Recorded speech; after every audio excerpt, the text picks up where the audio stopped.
السلام عليكم ورحمة الله وبركاته.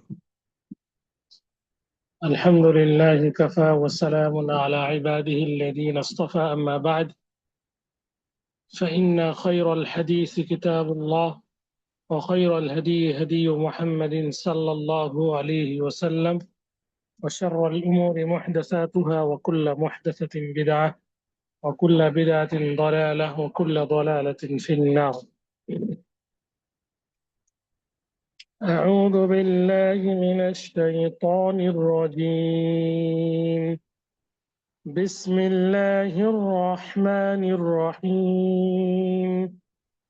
إنا بلوناهم كما بلونا أصحاب الجنة إذ أقسموا ليصرمنها مصبحين ولا يستثنون، فطاف عليها طائف من ربك وهم نائمون فأصبحت كالصريم،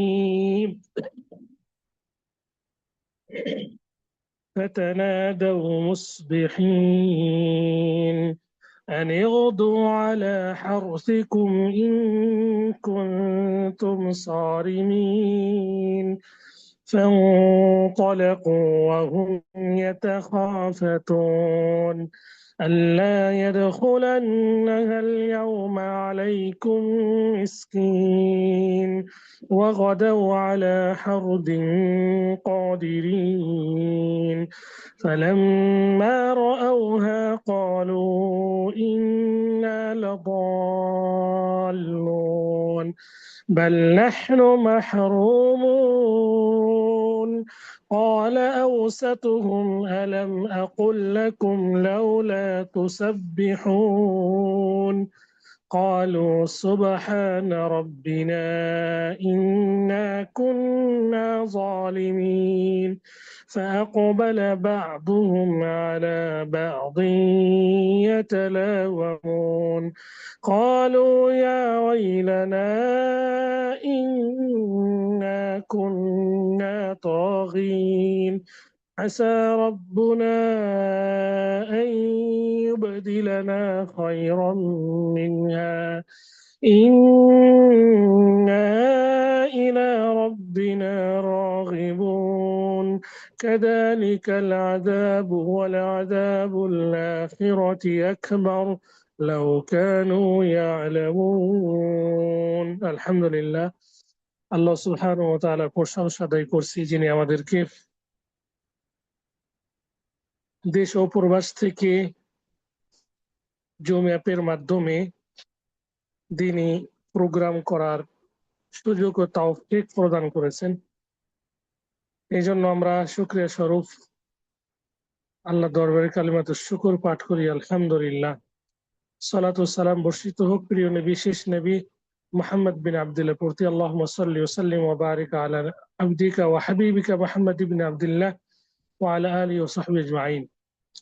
সম্মানিত উপস্থিতি, আপনারা অবগত আছেন, আজকে আমরা আল কোরআনের গল্প শুনি শিরোনামে কোরআনুল কারীম থেকে কয়েকটি গুরুত্বপূর্ণ ঘটনা আপনাদের সামনে শেয়ার করব এবং উক্ত ঘটনাগুলো থেকে আল্লাহ সুবহানাহু ওয়া তাআলা কি মেসেজ আমাদেরকে প্রদান করেছেন সেটি সংক্ষেপে আপনাদের সামনে তুলে ধরা আপ্রাণ চেষ্টা করব। আল্লাহ সুবহানাহু ওয়া তাআলা তৌফিক দান করুন, আমিন। শুরুতেই দোয়া করছি আমরা যারা উপস্থিত হয়েছি, আল্লাহ যেন আমাদেরকে ইলমুন নাফি', উপকারী জ্ঞান অর্জন করার, আমল করার এবং সেই বিষয়ে দাওয়াত দেওয়ার তৌফিক দান করেন। اللهم علمنا ما ينفعنا وانفعنا بما علمتنا وزدنا يا ذا الجلال والإكرام. اللهم إنا نسألك علما نافعا ورزقا طيبا وعملا متقبلا. اللهم إنا نعوذ بك من علم لا ينفع، ومن قلب لا يخشع، ومن نفس لا تشبع، ومن دعوة لا يستجاب لها. اللهم طهر قلوبنا من النفاق وأعمالنا من الرياء ولسانا من الكذب وعيوننا من الخيانة، فإنك تعلم خائنة الأعين وما تخفي الصدور. اللهم ربنا أرنا الحق حقا وارزقنا اتباعه وأرنا الباطل باطلا وارزقنا اجتنابه سبحانك لا علم لنا إلا ما علمتنا إنك أنت العليم الحكيم আল্লাহ সুবহানাহু ওয়া তাআলা দরবারে দোয়া করছি আল্লাহ যেন আমাদের এই দিনী প্রোগ্রামকে কবুল করে নেন এবং এর বিনিময়ে উত্তম প্রতিদান দান করেন আমিন। সম্মানিত উপস্থিতি, সময় যেহেতু চলে যাচ্ছে, আমরা সূরা আল কলম থেকে যে আয়াতগুলো তেলাওয়াত করেছি সে আয়াতগুলোকে সামনে রেখে আমরা একটি ঘটনা আপনাদের সামনে তুলে ধরার চেষ্টা করবো বিইذنিল্লাহ মা তাওফীক ইল্লা বিল্লাহ। ঘটনার বলার পূর্বেই ঘটনাগুলো থেকে যাতে করে আমরা শিক্ষা গ্রহণ করতে পারি, আল্লাহ সুবহানাহু ওয়া তাআলা আয়াতকে বাস্তবায়ন করতে পারি, ওয়াতিলকাল আমসালু নাদরিবুহা লিন-নাস লাআল্লাহুম ইয়াতাফাক্কারুন। আল্লাহ ওই আয়াতকে যেন আমরা বাস্তবায়ন করতে পারি, আমরা যেন এই ঘটনাগুলো নিয়ে চিন্তা ভাবনা করে আমরা যেন সেই ঘটনাগুলো থেকে শিক্ষা গ্রহণ করতে পারি এবং আমাদের জীবনে সেটাকে বাস্তবায়ন করতে পারি আমিন। সম্মানিত উপস্থিতি, আল্লাহ সুবহানাহু ওয়া তাআলা পবিত্র কোরআনুল কারীমে বিভিন্ন স্থানে অনেকগুলো ঘটনা, একাধিক ঘটনা উল্লেখ করেছেন। কোন কোন ঘটনা একাধিকবার, কোন কোন ঘটনা একবার উল্লেখ করেছেন। এই ঘটনাগুলো উল্লেখ করার একটি কারণ, সেটি হলো যাতে করে মানুষ এই ঘটনাগুলোতে শিক্ষা নিতে পারে। চলুন আমরা কসসুল কোরআন, কোরআনের গল্প থেকে আমরা সূরা কলমের একটি গল্প শুরু করি। সূরা আল কলম 29তম জুজে বা পাড়ায় দ্বিতীয় সূরা, সূরা আল কলম। এই সূরা আল কলম একটি উল্লেখযোগ্য শিক্ষণীয় ঘটনা আল্লাহ সুবহানাহু ওয়া তাআলা আমাদেরকে আমাদের সামনে আল্লাহ সুবহানাহু ওয়া তাআলা পেশ করেছেন। আল্লাহ সুবহানাহু ওয়া তাআলা ওহির মাধ্যমে অত্যন্ত গুরুত্বপূর্ণ শিক্ষণীয় একটি ঘটনা উল্লেখ করেছেন। সেই ঘটনাটি হলো একটি বাগানের ঘটনা। এক ব্যক্তির একটি বাগান ছিল, অনেকদিন আগের ঘটনা। ইয়ামানের একটি গ্রাম জরওয়ান গ্রাম, যে গ্রামটি সনা থেকে, ইয়ামানের রাজধানী সনা থেকে প্রায় 6 কিলো দূরে, কম বেশ হতে পারে, প্রায় 6 কিলো। এই দরওয়ান নামক গ্রামে একজন ব্যক্তি বসবাস করতেন। আল্লাহ সুবহানাহু ওয়া তাআলা তাকে একটি বাগানের মালিক বানিয়েছিলেন। ব্যক্তির নামটি সেভাবে আমরা পাই না। ব্যক্তির, বাগানের মালিকের 5টি ছেলে সন্তান ছিল। বাগানের মালিক এই বাগানের যে ফল, এই ফলমূলের তিনি হক আদায় করতেন। আল্লাহ সুবহানাহু ওয়া তাআলা বলেছেন, ওয়া আতু হাক্কাহু ইয়াউমা হাসাদি, আর ফসল তোলার দিনে তার হককে প্রদান করবে। উক্ত বাগানের মালিক ফসল তোলার দিনে তিনি ফসলের হক আদায় করতেন। তার এটা নিয়ম ছিল, যতদিন জীবিত ছিলেন প্রত্যেক বছর যখন ফল উঠাতেন বাগান থেকে, তখন তিনি ফলের হক আদায় করতেন। ফলের হক এইভাবে আদায় করতেন, যেটি আমরা বিশুদ্ধ ঘটনা থেকে জানতে পারি। তিনি বাগানের এই ফলকে 3 ভাগে ভাগ করতেন। এক ভাগ তার পরিবার পরিজনের খরচের জন্য তিনি সেটাকে রেখে দিতেন, ব্যয় করতেন। আরেক ভাগ সামনে বছর যে বাগানে ফলমূলের গাছের যত্নের জন্য, পরিচর্যার জন্য যে টাকা ব্যয় হবে, সেই অংশ হিসাবে বাগানের আরেক ভাগ তিনি রেখে দিতেন। আর তৃতীয় ভাগকে তিনি ফকির মিসকিনকে দিয়ে দিতেন। ফসল তোলার দিনে কিংবা ধাপে ধাপে তিনি এই বাগানের ফলমূলের এক ভাগকে ফকির মিসকিনকে দিয়ে দিতেন। তার এটা নিয়ম ছিল।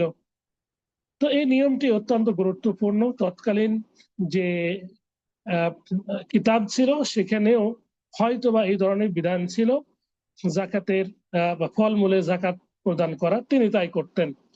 আল্লাহকে রাজি খুশি করার জন্য বাগানের ফলকে তিনি 3 ভাগে ভাগ করতেন। এক ভাগ নিজের ফ্যামিলির জন্য খরচ করতেন, আরেক ভাগ বাগানের পরিচর্যার জন্য রেখে দিতেন, আরেক ভাগটি তিনি ফকির মিসকিনকে দিতেন। এভাবে তিনি প্রত্যেক বছর বাগানের ফলমূল তিনি বন্টন করতেন। কিন্তু ব্যক্তির মৃত্যু ইতিমধ্যে এসে যায়, আর মৃত্যু তো কুল্লু নাফসিন যায়িকাতুল মাউত, প্রত্যেক ব্যক্তি মৃত্যুর স্বাদ গ্রহণ করবে। ব্যক্তিটির মৃত্যু চলে আসলো। এরপরে তার সন্তানরা, 5 জন সন্তান একে অপরের সাথে পরামর্শ করে বলতে লাগলো, দেখো দেখো আমার বাবা এতদিন বোকা ছিলেন, নিজের কাছে সব ফলমূল রাখেন নাই, তিনি ধনী হতে পারতেন, ধনী হন নাই। ফলমূল তিনি 3 ভাগে ভাগ করে দিতেন, 1 ভাগ শুধু তার জন্য রাখতেন। এটাকে একটা হলো, 1 ভাগ দিয়ে কি হবে, ধনী তো হওয়া যাবে না। এই ধরনের তাদের চিন্তা ভাবনা তারা করলো। কিন্তু তাদের পাঁচ পাঁচ ভাইয়ের মধ্যে এক ভাই ভালো ছিল। আল্লাহ সুবহানাহু ওয়া তাআলা ওই ব্যক্তির কথাই উল্লেখ করেছেন, ক্বালা ওয়াসাতুহুম আলাম আকুল লাকুম লাউলা তুসাব্বিহুন। ওই ভাইয়ের কথাই বলছেন যে, হে ভাই, আমি কি তোমাদেরকে বলিনি লাউলা তুসাব্বিহুন, তোমরা কেন আল্লাহর প্রশংসা করছো না, তাসবিহ বায়ান করতেছো না? তো এক ভাই বলল যে না, এভাবে করা যাবে না, বাবা যেভাবে ফল বন্টন করতে সেভাবে করব। কিন্তু 4 ভাই যেহেতু মানলো না, এ কারণে তিনিও তাদের দলে অন্তর্ভুক্ত হয়ে গেলেন। তারা যুক্তি তারা যুক্তি এবং কৌশল অবলম্বন করা শুরু করলো যে আমার বাবা তো ফলমূল ফকির মিসকিনকে দিতেন, বাগানে ফল পেকে তো গেছে, এখন তো উঠানো বা তোলার সময়, তো ফকির মিসকিন যদি জেনে ফেলে তাহলে তো বাগানে উপস্থিত হবে। তো কিভাবে কি করা যায়, ফকির মিসকিন যেন না জানে, এমন অবস্থায়, এমন দিনে, এমন সময় আমরা বাগানে ফলকে উঠাবো। তারা একটি সময়কে নির্ধারণ করলো। তারা বলল যে চলো আমরা, মানুষ যখন ঘুমিয়ে থাকে ফজরের সময়, তখন আমরা বাগানের ফলকে তুলবো বা উঠাবো, তাহলে কোনো ব্যক্তি জানতে পারবে না, ফকির মিসকিনও আসতে পারবে না, আমরা তখন বাগানে ফলগুলো আমরা নিয়ে চলে আসব। তারা সংকল্প করলো এবং এই সংকল্পকে দৃঢ় করলো যে আমরা এটাই করব, যে আমরা ফজরের সময় যাব, যে সময় মানুষ ঘুমিয়ে থাকে, ফকির মিসকিন জানবে না, মানুষ জানবে না, ফল তুলে নিয়ে আসবো, দিয়ে আমরা এটাকে আমাদের ব্যবসা বাণিজ্যের ক্ষেত্রে লাগাবো। কিন্তু আল্লাহ সুবহানাহু ওয়া তাআলা সবকিছু জানেন, অন্তর বিষয়ে জানেন। তারা কি সংকল্প বা কি পরিকল্পনা করলো সেটা আল্লাহ সুবহানাহু ওয়া তাআলা জানেন। তাদের পরিকল্পনা আল্লাহ সুবহানাহু ওয়া তাআলা নস্যাৎ করে দিলেন, ধূলিসাৎ করে দিলেন। আল্লাহ সুবহানাহু ওয়া তাআলা তাদের উপরে নারাজ হলেন, কারণ তাদের পিতা যে ভালো ছিলেন, ফকির মিসকিনকে ফল দিতেন, আল্লাহকে রাজি খুশি করার জন্য দান সাদা করতেন, আর এরা দান সাদাকা থেকে বিরত থাকলো, আল্লাহ এদের উপরে নারাজ হলেন। ফলে তারা বাগানে পৌঁছার পূর্বেই আল্লাহ সুবহানাহু ওয়া তাআলা বাগানকে একেবারে চূর্ণ বিচূর্ণ করে দিলেন, একেবারে এমন ভাবে পুড়িয়ে ছাইখার করে দিলেন, ফাসবাহাত কাসসারিম, একবারে পুড়ে ছাই ছাই ছাই হয়ে গেল, বাগান চিনা যাচ্ছিল না। এভাবে এসেছে ঘটনাটি, এখানে উল্লেখিত হয়েছে যে তারা চললো, তারা পরামর্শ করলো, পরামর্শ করার সময় ইনশাল্লাহ বলল না যে আমরা আগামীকাল ফল উঠাবো, ইনশাল্লাহ বলল না। তারা নিজেদের মধ্যে গর্ব অহংকার করে বলল ফকিরকে তো দিবই না, কালকে ফল সব নিব। ইনশাল্লাহ বলল না যে আগামীকালকে আমরা বাগানে ফল উঠাতে যাব, ইনশাল্লাহ বলল না। এটা তারা বলার এটা প্রয়োজনে মনে করলো না। ভালো যে সৎ ভাই ছিল, সৎ যে তাদের মধ্যে ভালো ব্যক্তি, তার কথাও শুনলো না। তারা ফজরের সময় রওনা হলো, কিন্তু যে দেখলো যে বাগান কিছুই নেই। তারা বলছে যে আমরা কি পথ ভুলে গেলাম? তারা যখন বাগানে পৌঁছে দেখলো যে বাগান তো নেই, তারা বললো যে আমরা কি পথভ্রষ্ট হয়ে গেলাম, আমরা কি অন্য পথে চলে গেলাম, বাগান কি অন্য পথে আছে, আমরা কি পথে ভুল করলাম? আসলে তারা পথ ভুল করে নাই, তারা সেই বাগানেই গেছে, কিন্তু আল্লাহ সুবহানাহু ওয়া তাআলা ফাসবাহাত কাসসারিম, বাগানকে পুড়িয়ে ছাইখার করে দিয়েছে। ফলে তারা ফানাদাউ মুসবিহিন, তারা একে অপরকে ডেকে বলতে লাগলো। শেষে তারা নিজেদের ভুল বুঝতে পেরে বলল, বাল নাহনু মাহরুমুন, আমরা তো এখন বঞ্চিত হয়ে গেলাম। তাদের ভালোজন বলছে, ক্বালা আওসাতুহুম আলাম আকুল লাকুম লাউলা তুসাব্বিহুন, আরে আমি কি তোমাদেরকে বলিনি যে তোমরা আল্লাহ তাসবিহ বায়ান করো? তাসবিহ বায়ান করো মানে আল্লাহর যে নিয়ামত তার শুকরিয়া আদায় করো, বাবা যেভাবে বন্টন করেছিল সেভাবে করো, আমি কি তোমাদেরকে বলিনি?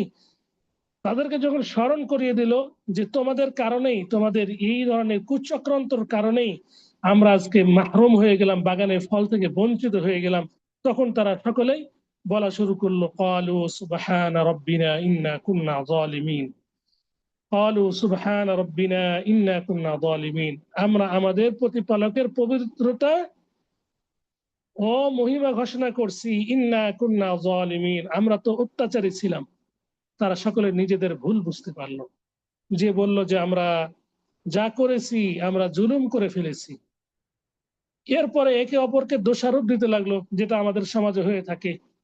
যখন কোনো বিষয়ে পরামর্শ করার পর ক্ষতির সম্মুখীন হয়, তখন একে অপরকে দোষারোপ করে, তোমার কারণে এরকম হলো, তোমার কারণে এরকম হলো, একে অপরকে দোষারোপ করতে লাগলো। ফাআকবালা বা'দুহুম আলা বা'দিন ইয়াতালাওয়ামুন, একে অপরকে দোষারোপ করতে লাগলো আর বলতে লাগলো, ক্বালু ইয়া ওয়াইলানা ইন্না কুন্না তাগীন, ভাই দুর্ভোগ আমাদের, আমরা তো সীমা লঙ্ঘনকারী। এরপরে তারা আল্লাহর কাছে আবারও ফিরে গেল, আসা রব্বুনা আন ইউবদিলানা খায়রাম মিনহা ইন্না ইলা রাব্বিনা রাগিবুন, আশা করি আমাদের প্রতিপালক এর পরিবর্তে আমাদেরকে উত্তম বাগান দিবেন, আমরা আমাদের প্রতিপালকের নিকটে প্রত্যাবর্তনকারী। সম্মানিত উপস্থিতি, এখানে যে ঘটনাটি উল্লেখিত হলো, বর্ণনা করা হলো, এই ঘটনাটি অত্যন্ত গুরুত্বপূর্ণ এবং শিক্ষণীয় ঘটনা। এই ঘটনার মাধ্যমে আল্লাহ সুবহানাহু ওয়া তাআলা বাগানওয়ালাদেরকে পরীক্ষা করেছিলেন। তো তাই বলছেন যে ইন্না বালাউনাহুম কামা বালাউনা আসহাবুল জান্নাহ, আল্লাহ বলছেন আসহাবাল জান্নাহ, আল্লাহ বলছেন যে আমি মক্কার কুফফার কুরাইশদের কাফেরদেরকে পরীক্ষা করেছি যেমন ভাবে বাগানওয়ালাদেরকে পরীক্ষা করেছিলাম। তো কিভাবে কাফেরদেরকে পরীক্ষা করেছেন? কুরাইশদের কাফেরদেরকে কিভাবে পরীক্ষা করেছিলেন? আল্লাহ সুবহানাহু ওয়া তাআলা তাদেরকে অনেকগুলো নিয়ামত দিয়েছিলেন। তন্মধ্যে আল্লাহ নবী সাল্লাল্লাহু আলাইহি ওয়াসাল্লামকে তাদের মাধ্যমে তাদের জাতির থেকে প্রেরণ করেছিলেন এবং তাদেরকে অনেক আল্লাহ সুবহানাহু ওয়া তাআলা নিয়ামত প্রদান করেছিলেন। এতগুলো নিয়ামত তারা পাওয়ার পরেও তারা রসুলকে অস্বীকার করে, দিনকে অস্বীকার করে, এই জন্য আল্লাহ তাদেরকে শাস্তি দিয়েছিলেন। বাগানওয়ালাকেও এই ধরনের বাগানওয়ালা যে ছিলেন তার ছেলেদেরকে আল্লাহ সুবহানাহু ওয়া তাআলা সেইভাবে পরীক্ষা করেছেন। বাগানের বাগান মালিকদের ছেলেদেরকে আল্লাহ সুবহানাহু ওয়া তাআলা বাবার উত্তরসূরি হিসাবে এই বাগানের মালিক বানিয়েছিলেন এবং সেখানে অনেক ফল মূলে ভরপুর ছিল, অনেক আল্লাহ প্রদত্ত নিয়ামত ছিল। সে নিয়ামতের তারা শুকরিয়া আদায় করেনি, বরং সেই নিয়ামতকে তারা আল্লাহ রাস্তায় ব্যয় না করে তারা নিজেরাই এই নিয়ামতকে ভক্ষণ করতে চেয়েছিল, আল্লাহর হককে আদায় করতে চায়নি। নিয়ামতকে তারা যথাযথভাবে তারা নিয়ামতের হককে আদায় করেনি, বিদায় আল্লাহ সুবহানাহু ওয়া তাআলা এই বাগানকে ধ্বংস করে দিয়েছিলেন। এখনো যদি আমরা এই ধরনের নিয়ামতের মালিক হই, আল্লাহ যদি আমাদেরকে মালিক বানান, যদি আল্লাহ আমাদেরকে ধন সম্পদ দেন, এই ধরনের বাগানের মালিক আল্লাহ আমাদেরকে বানান, যদি আমরা বাগানের যদি হক আদায় না করি, গরিব মিসকিনকে যদি আমরা এর ফল মূল যদি আমরা প্রদান না করি, নিজেরা যদি নিজেদের এই ফলমূলকে শুধু ভক্ষণ করি, যদি আল্লাহর শুকরিয়া আদায় না করি, নিয়ামতের যদি শুকরিয়া আদায় না করি, তাহলে আল্লাহ সুবহানাহু ওয়া তাআলা আমাদের থেকে ওই নিয়ামতকে তুলে নিয়ে যাবেন, উঠিয়ে নিয়ে যাবেন এবং এর পরিবর্তে আমাদেরকে শাস্তি প্রদান করবেন। সম্মানিত উপস্থিতি, তাহলে নিয়ামত পাওয়ার পরে শুকরিয়া আদায় করতে হবে, আল্লাহর শুকরিয়া আদায় করতে হবে। এটা হচ্ছে এই ঘটনার মূল শিক্ষা। এই ঘটনার মূল শিক্ষা, আল্লাহ সুবহানাহু ওয়া তাআলা কাফেরদের, মক্কার কাফের যারা ছিল তাদেরকে পরীক্ষা করেছিলেন, নিয়ামত দিয়ে পরীক্ষা করেছিলেন, রাসূলকে দিয়ে পরীক্ষা করেছিলেন। অনুভাবে তাদের পূর্ব জাতি বাগানওয়ালাদের ঘটনা, বাগানের মালিকদের সন্তানকেও নিয়ামত দিয়ে আল্লাহ সুবহানাহু ওয়া তাআলা পরীক্ষা করেছিলেন। কিন্তু তারা উভয় শ্রেণীর মানুষ, বাগান বাগান বাগান বাগানের মালিক হওয়া সত্ত্বেও বাগানের হক আদায় করেনি। আল্লাহ সুবহানাহু ওয়া তাআলার প্রিয় বান্দা রাসূলকে পেয়েও কুফারে কুরাইশ তারা তার হক আদায় করেনি, তাকে মানেনি। বিদায় যেমন আল্লাহ মক্কার কাফেরদেরকে ধ্বংস করে দিয়েছিলেন, লাঞ্ছিত করে দিয়েছিলেন, একইভাবে বাগানের মালিকের ছেলেদেরকে আল্লাহ সুবহানাহু ওয়া তাআলা এই ফলমূল থেকে বঞ্চিত করে দিয়েছিলেন। পরিশেষে আল্লাহ সুবহানাহু ওয়া তাআলা বাগানের মালিকদের যে ঘটনা উল্লেখ করে শেষে বলেছেন যে তারা বলতে শুরু করলো যে আমরা আল্লাহর কাছে ফিরে যাব, আল্লাহর কাছে আমরা এর থেকে ভালো কিছু পাবো। তারা কিন্তু ফিরে গেছে, হয়তো আল্লাহ তাদেরকে ক্ষমা করে অন্য কিছু দিয়েছেন, এর থেকে ভালো দিয়েছেন বা দিবেন। আমরাও যদি কোনো ধরনের ভুল করে এই ধরনের, আল্লাহর কাছে আমাদেরকে ফিরে যেতে হবে, আল্লাহর কাছে আমাদেরকে চাইতে হবে, আল্লাহ আমরা ভুল করেছি, আল্লাহ আমাদেরকে এর থেকে উত্তম কিছু দান করো। আরেকটি শিক্ষণীয় বিষয় হলো যে পিতা যদি ভালো ব্যক্তি হন, সৎ ব্যক্তি হন, তাহলে তার সন্তানদের অনেক উপকারে আসে। তার মৃত্যুর পরে তার সন্তানদের অনেক উপকারে আসে, যেমনটি বাগানওয়ালাদের হয়েছিল। পিতা সৎ ছিলেন, কিন্তু তার সন্তানরা তার মালিক হয়েছিল বাগানের, কিন্তু এই সৎ সন্তান হতে পারেনি, তারা সৎ সন্তান হতে পারেনি। এই জন্য আমাদের উচিত হলো সৎ সন্তানদের সৎ সন্তান করতে হলে বাবাকে চয়ন করতে হবে, সৎ বাবাকে, তথা মা বোন বা আমাদের আত্মীয় স্বজন যারা ফিমেল মেয়ে, তাদের উচিত হবে যে সৎ সঙ্গী নির্বাচন করা। সৎ সঙ্গী নির্বাচন করলে তার ছেলেরাও সৎ হওয়ার সম্ভাবনা আছে, আর এটাই বেশি। যেমন এই 5 ভাইয়ের মধ্যে এক ভাই সৎ ছিল। অনুরূপভাবে সৎ যদি পিতামাতা সৎ হয়ে থাকেন, তাহলে তার সম্পদকে আল্লাহ সুবহানাহু ওয়া তাআলা রক্ষা করেন। যেমনটি সূরা কাহাফের ঘটনা আমরা শুনেছি বা জেনেছি, আমরা সেটাও জানবো ইনশাআল্লাহ, যে 2 বালকের পিতা সৎ ছিলেন, বিদায় আল্লাহ সুবহানাহু ওয়া তাআলা তার পিতার এই সম্পদকে রক্ষণা করেছিলেন। তার মৃত্যুর পরেও তার সন্তানরা বড় হওয়া পর্যন্ত আল্লাহ সুবহানাহু ওয়া তাআলা সম্পদকে রক্ষণাবেক্ষণ করেছিলেন। এই জন্য পিতা সৎ হওয়া জরুরি, এটা জরুরি। আর আরেকটি শিক্ষণীয় বিষয় হলো, যে কোনো নিয়ামত যেটি আল্লাহ সুবহানাহু ওয়া তাআলা আমাদেরকে প্রদান করেছেন, এটাকে 3 ভাগে বিভক্ত করে বন্টন করা, এটি জায়েজ, মুস্তাহাব। এটি ফরজ নয় বা সুন্নত নয়, এটি মুস্তাহাব, ভালো দিক। যেমন বাগানের মালিক বাগানের ফলকে 3 ভাগ করতেন, 1 ভাগ নিজের জন্য, নিজের ফ্যামিলির জন্য রেখে দিতেন, 1 ভাগ বাগান পরিচর্যার জন্য, সামনে বছর এই বাগানের পরিচর্যা করবেন, বাগানের যত্ন করবেন, এই জন্য রেখে দিতেন, আরেক ভাগ ফকির মিসকিনকে দিতেন। এভাবে যদি আমরা আমাদের সম্পদকে আমরা বন্টন করি, তবে এটি উত্তম বা ভালো দিক। আল্লাহ সুবহানাহু ওয়া তাআলা যতদিন এইভাবে আমরা বন্টন করব, ততদিন আমাদের সম্পদকে আল্লাহ সুবহানাহু ওয়া তাআলা রক্ষা করবেন, বাড়িয়ে দিবেন। যেমনটি বাগানের মালিক যতদিন জীবিত ছিলেন, যে তিনি যতদিন এইভাবে বন্টন করেছিলেন এই 3 ভাগে, ততদিন আল্লাহ সুবহানাহু ওয়া তাআলা বাগানের ফলমূলকে রক্ষণাবেক্ষণ করেছিলেন এবং সেখানে বারাকা দান করেছিলেন। কিন্তু তার মৃত্যুর পরে যখন তার সন্তানরা তার পিতার যে নিয়ম নীতি ছিল সেটার বহির্ভূত কাজ করলেন, তখন বাগানকে আল্লাহ সুবহানাহু ওয়া তাআলা ধ্বংস করে দিলেন। এবং গুরুত্বপূর্ণ আরেকটি শিক্ষণীয় হলো যে বাগানের এই ফলমূলের হক একটি রয়েছে, যেটি গরিব মিসকিনের প্রাপ্য। ধনী ব্যক্তিদেরকে দেওয়ার পাশাপাশি গরিব মিসকিনকেও দিতে হবে। অনেক ব্যক্তি রয়েছে যে আল্লাহ সুবহানাহু ওয়া তাআলা তাকে ধনী বানিয়েছেন, শুধু ধনীকে তিনি উপহার দেন বা ফলমূল দেন। হ্যাঁ, এমনটা যেন না হয়। ফলমূল যেমন ধনীরা প্রাপ্য বা পাবে, তাদের হক রয়েছে, গরিবরা তার থেকে বেশি প্রাপ্য। আল্লাহ সুবহানাহু ওয়া তাআলা গরিবদের হক এখানে রেখেছেন। এই কারণে আল্লাহ সুবহানাহু ওয়া তাআলা বলেছেন ওয়াতু হাক্কাহু ইয়াউমা হাসাদিহি, যে ফল কাটার দিনে যেন তার হককে আদায় করা হয়। এভাবে যদি আমরা আমাদের সম্পদকে, আমাদের বাগানের ফলমূল থেকে শুরু করে আমাদের সম্পদকে যদি আমরা এভাবে আমরা বন্টন করি, তাহলে আল্লাহ সুবহানাহু ওয়া তাআলা আমাদের ফলমূলে বারাকা দান করবেন, আমাদের রিজিকে বারাকা দান করবেন। সর্বোপরি ওই হাদিস বলে শেষ করবো এই ঘটনাটি, সেটি হলো আল্লাহ রাসূল সাল্লাল্লাহু আলাইহি ওয়াসাল্লাম বলেছেন আস-সাদাকাতু তাদফাউল বালা, সাদাকা বালা মুসিবত দূর করে দেয়। বাগানের ফলমূল মানুষকে প্রদান করা, নিজের কষ্টার্জিত টাকা আল্লাহর পথে ব্যয় করা, গরিব মিসকিনকে দেওয়া, এটি নিঃসন্দেহে সাদাকা। এই সাদাকা দুনিয়া এবং আখিরাতের বালা মুসিবত দূর করে দেয়।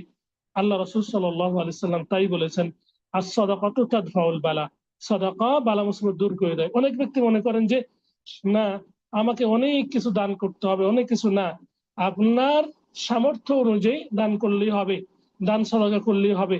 আল্লাহ সুবহানাহু ওয়া তাআলার হাবিব রাসূল সাল্লাল্লাহু আলাইহি সাল্লাম বলেছেন ইত্তাকুন নার ওয়ালাউ বিশিক্কি তামরা, একটি খেজুরের বিনিময় হলেও জাহান্নামের আগুন থেকে তোমরা নিজেদেরকে রক্ষা করো। তাহলে একটি খেজুর, তৎকালীন যুগে কত খেজুর ছিল, কত বাগান ছিল, সালমান ফারিসের বাগান আপনারা জানেন, কত বাগান ছিল। একটি খেজুর, আল্লাহ রাসূল উদাহরণ দিয়েছেন সাল্লাল্লাহু আলাইহি সাল্লাম, একটি খেজুর দিয়ে হলেও জাহান্নামের আগুন থেকে নিজেদেরকে রক্ষা করো।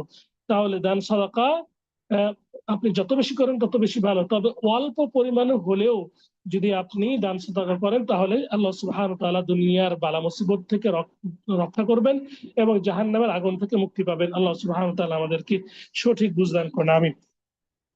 এই ছিল আজকের সূরা আল কলামের বাগানওয়ালার একটি ঘটনা। এই সারসংক্ষেপ আবারও আপনাদের সামনে ঘটনাটি তুলে ধরবো। এতক্ষণ বিস্তারিত আলোচনা করেছি, হয়তো বা অনেকের বুঝে আসেনি। সারসংক্ষেপ হলো আল্লাহ সুবহানাহু ওয়া তাআলা এক ব্যক্তিকে একটি বাগান, এক ব্যক্তিকে একটি বাগানের মালিক বানিয়েছিলেন। ব্যক্তিটি ভালো ছিল, তিনি বাগানের ফলমূল 3 ভাগে ভাগ করে তিনি এ বাগানের ফলমূল তিনি আল্লাহ পথে ব্যয় করতেন।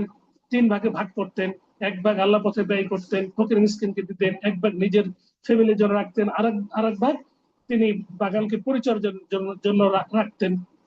তিনি যতদিন ছিলেন ততদিন এইভাবে তিনি বাগানের হককে আদায় করেছেন। এইভাবে তিনি বাগানের ফলমূল তিনি বন্টন করেছেন। কিন্তু ব্যক্তির মৃত্যুর পরে তার সন্তানরা তার পিতার এই নিয়ম নীতির বহির্ভূত কাজ করেন, ফকির মিসকিনের হককে তারা বাদ দেওয়ার কুচক্রান্ত করে। ফলে আল্লাহ সুবহানাহু ওয়া তাআলা ওই বাগানকে ধ্বংস করে দেন। ফলে বাগান থেকে তারা এক বিন্দু মাত্র কোনো উপকৃত অর্জন করতে পারেনি। ফলে তারা আফসোস করলো, হাই যদি আমরা আমাদের পিতামাতার পিতার মতো যদি আমরা বাগানের ফলমূল ভাগ করতাম তাহলে কতই না ভালো হতো। এই ছিল মূল ঘটনা। আর এর থেকে শিক্ষণীয় ঘটনা আপনাদের সামনে বিস্তারিত তুলে ধরা হয়েছে যে বাগানের একটা হক আছে, সে হকটা অবশ্যই আদায় করতে হবে, ফকির মিসকিনের হক। আর এ থেকে আরেকটি শিক্ষণীয় বিষয় যেটা গুরুত্বপূর্ণ, সেটা হলো যে আমরা যদি ভালো কাজের নিয়ত করি আমরা তাৎক্ষণিক সওয়াব পেয়ে যাব। খারাপ কাজের যদি আমরা নিয়ত করি তাহলে নিয়ত অনুযায়ী আল্লাহ খারাপ কাজেরও নিয়ত যেটা করেছে তার বদলা দিবেন। দেখুন, বাগানের মালিক যারা ছিলেন, ওই 5 সন্তান, তারা কিন্তু নিয়ত করেছিল যে আমরা বাগানের ফলমূল ফকিরকে আর দিব না, মিসকিনকে দিব না, ফজরের সময় আমরা ফলমূল উঠাবো, তুলে নিয়ে আসবো, তাহলে কেউ জানতে পারবে না। দেখুন, তারা নিয়ত করেছিল, আল্লাহ নিয়ত অনুযায়ী তাদেরকে শাস্তি দিয়েছেন। তারা এই কুচক্রান্ত করেছিল, আল্লাহর হক আদায় করবে না, ফকির মিসকিনকে তারা ফলমূল দিবে না, তারা শুধু নিয়ত করেছিল। কিন্তু আল্লাহ সুবহানাহু ওয়া তাআলা তাদেরকে এই নিয়ত অনুযায়ী শাস্তি দিয়েছেন। তাহলে ভালো কাজ করলেও ভালো নিয়ত পাওয়া যাবে, বা সরি, ভালো কাজের নিয়ত করলেও সব পাওয়া যাবে, খারাপ কাজের নিয়ত করলেও এই আল্লাহ সুবহানাহু ওয়া তাআলা শাস্তি দিবেন। এরা কিন্তু ওই রাত্রে এটা তারা কলা কৌশল করেছিল, একে অপরের সাথে পরামর্শ করেছিল এবং দৃঢ় সংকল্প করেছিল যে আমরা সকালে ফল তুলবো। দেখুন, সকালে আগেই আল্লাহ সুবহানাহু ওয়া তাআলা বাগানকে ধ্বংস করে দিয়েছিলেন। তাদের নিয়ত পাকাপোক্ত ছিল বিদায়। অতএব নিয়ত যদি পাকাপোক্ত থাকে কোনো খারাপ কাজের, আল্লাহ শাস্তি দিবেন। উদাহরণস্বরূপ একটি হাদিস বলে শেষ করব। আল্লাহ রসুল সাল্লাল্লাহু আলাইহি সাল্লাম ওই দুই ব্যক্তির কথা হাদিসে উল্লেখ করেছেন যে দুই ব্যক্তি একে অপরকে মারার জন্য যুদ্ধ শুরু করলো। এদের সম্পর্কে আল্লাহ সুবহানাহু ওয়া তাআলা বললেন যে এই দুই ব্যক্তি জাহান্নামী, যে নিহত বা হত্যা করেছে হত্যাকারী জাহান্নামী, আর যে নিহত সেও জাহান্নামী। দুইজন মারামারি শুরু করলো। দুইজনের নিয়ত হলো আমি আমি অপরজনকে পেলেই মেরে ফেলবো। দুই বন্ধু যে কোনো বিষয়ে কথা কাটাকাটি হয়েছে। এই দুই বন্ধু তারা মারামারি শুরু করেছে। তাদের দুইজনের নিয়ত একটি, যে আমি আমার বন্ধুকে পেলে মেরে ফেলবো। তো যুদ্ধ শুরু করার পর এক বন্ধু আরেক বন্ধুকে মেরে ফেললো। আল্লাহ নবী সাল্লাল্লাহু আলাইহি সাল্লাম বললেন যে হত্যাকারী মেরে ফেলেছে সেও জাহান্নামী, এবং যাকে মেরে ফেলা হয়েছে সেও জাহান্নামী। সাহাবায়ে কেরামগণ বললেন, হে আল্লাহর রাসূল, এটা কিভাবে?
আসসালামু আলাইকুম রহমতুল্লাহ। আমার আওয়াজ কি শোনা যাচ্ছে? জি উস্তাদ, শোনা যাচ্ছে। জি। তো আমরা এই ঘটনা শেষ করব তাহলে। নিয়ত অনুযায়ী আল্লাহ সুবহানাহু ওয়া তাআলা আমাদেরকে হয়তোবা ভালো নিয়ত করলে ভালো তিনি প্রতিদান দিবেন, পুরস্কৃত করবেন, আর খারাপ নিয়ত করলে নিয়ত অনুযায়ী তিনি শাস্তি দিবেন। অতএব নিয়তটাকে আমাদের সর্বপ্রথম শুদ্ধ করতে হবে। আল্লাহ রাসূল সাল্লাল্লাহু আলাইহি সাল্লাম বলেছেন, ইন্নামাল আমালু বিন্নিয়াত। নিয়ত অনুযায়ী কর্মের যে প্রতিদান আল্লাহ সুবহানাহু ওয়া তাআলা দিয়ে থাকেন। কর্মের ফলাফল ডিপেন্ড করে নিয়তের উপরে। নিয়ত যদি ভালো হয়ে থাকে তাহলে এর ফলাফলটা ভালো হবে, নিয়ত খারাপ হলে ফলাফলটাও খারাপ হবে। আল্লাহ সুবহানাহু ওয়া তাআলা আমাদের প্রতিটি কাজে নিয়তকে শুদ্ধ করার ভালো করে তৌফিক দান করুন, আমিন। জি আপুরা, আমার কি আওয়াজ কি সম্পূর্ণ শোনা গেছে, না কিছু শোনা গেছে কিনা শোনা যায় নাই? লাস্টে যায় নাই, ওই যে দুজনকেই জাহান্নামে দিবেন, যে খুন মারা গেছে, ওই এরপরে আর জি শোনা জি জি, শোনা যায় নাই। দুঃখিত, আসলে নেটের কারণে শোনা যায় না। আর ঘটনা একটু শুনতে না পারলে বুঝেও আসবে না। তো আমি বলছিলাম যে দুইজন বন্ধু তারা মারামারি করছিল। দুইজন বন্ধু মারামারি করছিল। দুইজনের নিয়ত হলো যে আমার বন্ধুকে পেলে আমি মেরে ফেলবো। দুইজন বন্ধু মারামারি করছিল, হয়তো বা কথা কাটাকাটি হয়েছে বা যে কোনো বিষয়ে তাদের মন মালিন্য হয়েছে। তারা মারামারি করতে শুরু করলো। মারামারি করতে করতে একজন বন্ধু অপরজন বন্ধুকে হত্যা করে ফেললো। আল্লাহ রাসূল সাল্লাল্লাহু আলাইহি সাল্লাম বললেন, এরা উভয়ে জাহান্নামী। এরা উভয়ে জাহান্নামী।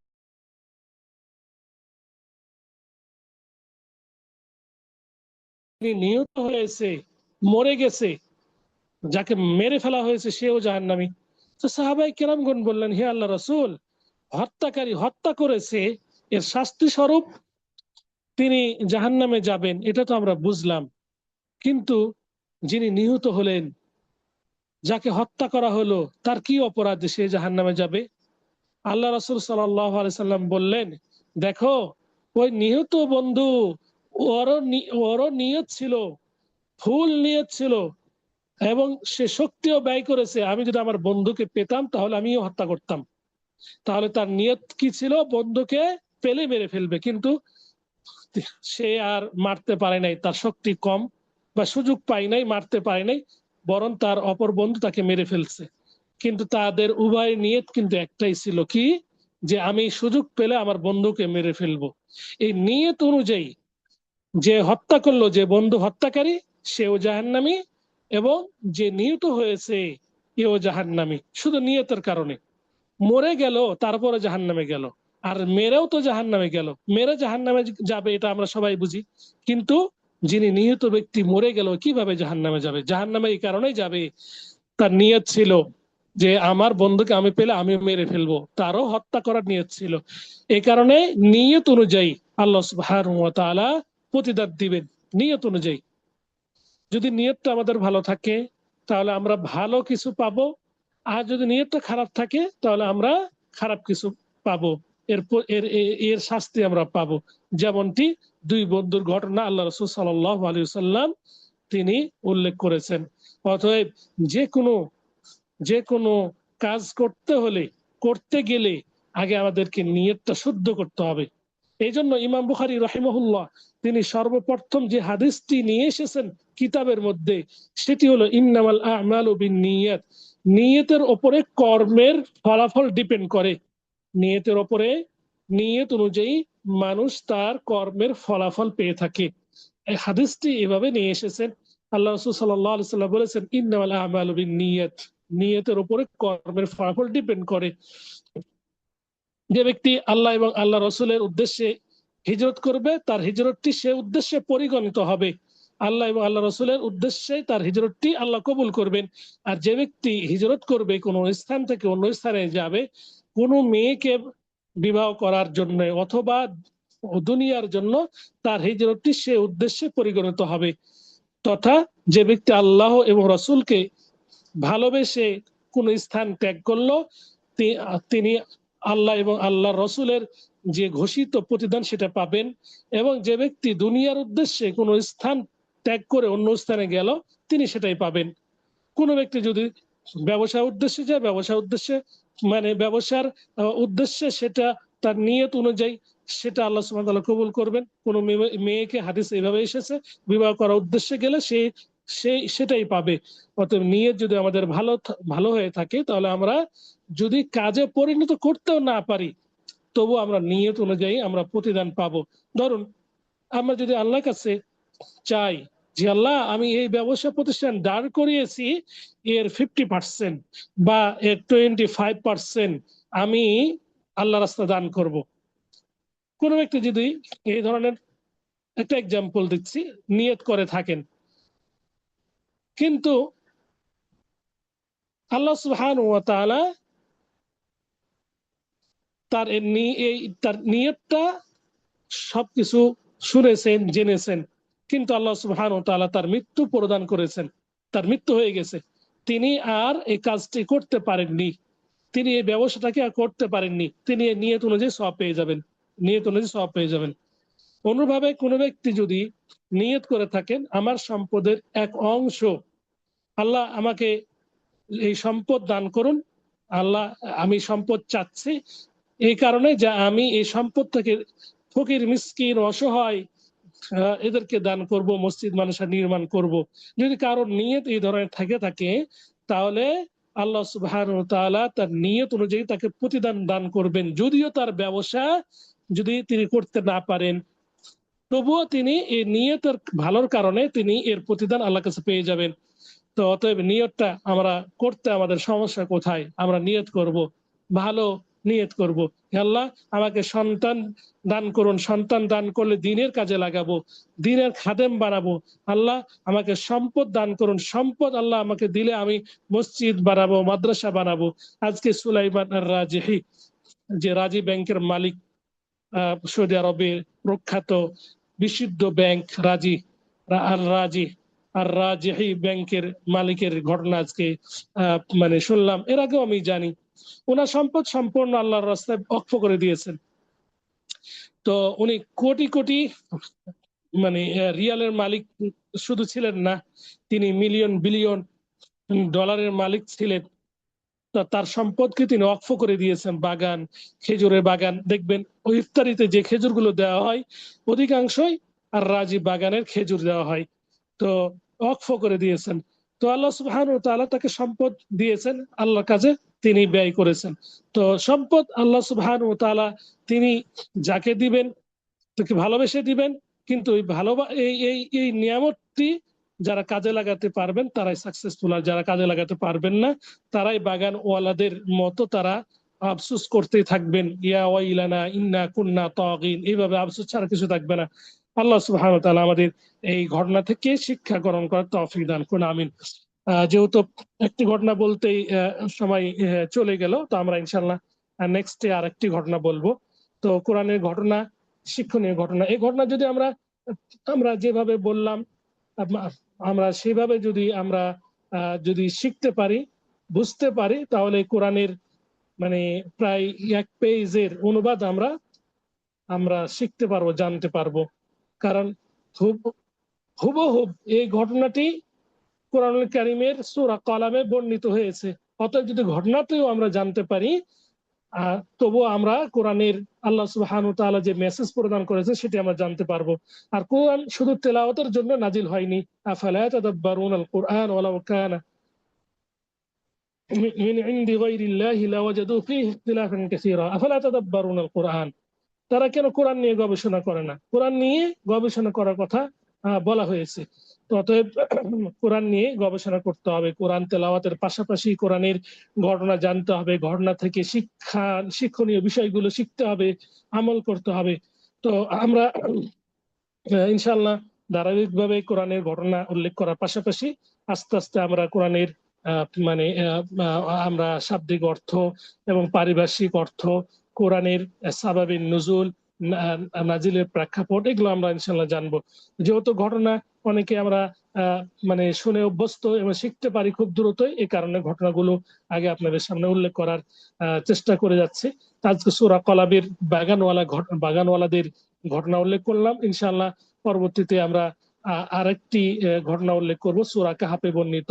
আমরা চেষ্টা করবো জুমাবারের দিন সূরা কাহাফে বর্ণিত আল্লাহ সুবহানাহু ওয়া তাআলা যে দৃষ্টান্ত দিয়েছেন, অদরিব লাহুম মাসালার রাজুলাইনি জাআলনা লিআহাদিহিমা জান্নাতাইনি মিন আনাবি ওয়া হাফাফনাহুমা বিনাখল, যে আল্লাহ সুবহানাহু ওয়া তাআলা দুইজন ব্যক্তির দৃষ্টান্ত পেশ করেছেন, যে একজনকে আল্লাহ সুবহানাহু ওয়া তাআলা দুটি বাগান দিয়েছিলেন। সে বাগানেরও ঘটনা আপনাদের সামনে তুলে ধরার চেষ্টা করব ইনশাআল্লাহ বিইذنিল্লাহ ওয়া তাওফীক ইল্লা বিল্লাহ আলাইহি তাওয়াক্কালতু ওয়া ইলাইহি নুব। আজকে এই পর্যন্তই। হাদা মা ইনদি ওয়াল্লাহু আ'লাম ওয়া সাল্লাল্লাহু আলা নবিয়িনা মুহাম্মদ ওয়া আলা আলিহি ওয়া সাহবিহি আজমাইন। আসসালামু আলাইকুম ওয়া রাহমাতুল্লাহি ওয়া বারাকাতুহু। ওয়ালাইকুম আসসালাম ওয়া রাহমাতুল্লাহি ওয়া বারাকাতুহু।